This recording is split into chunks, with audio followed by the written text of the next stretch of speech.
Hi అండి. ఈరోజు ఎంతో హెల్తీగా మరెంతో టేస్టీగా ఉండే 2 రకాల పొడులు తయారు చేస్తున్నాను.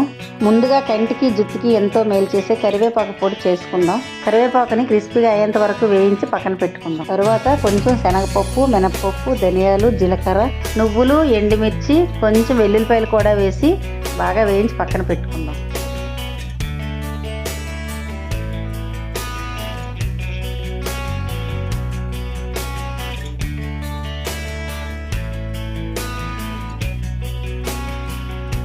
ముందుగా కరివేపాకుని గ్రైండ్ చేసి పక్కన పెట్టుకోవాలి. ముందుగా చింతపండు, కొంచెం ఎండుమిర్చి చేసి గ్రైండ్ చేసుకోవాలి.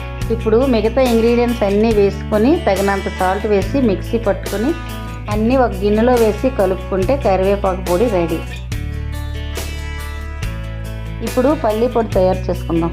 ఇందులో కూడా మిగతా ఇంగ్రీడియంట్స్ అన్నీ వేసి పల్లీలు కూడా వేసి మిక్సీ పట్టుకుంటే పల్లీ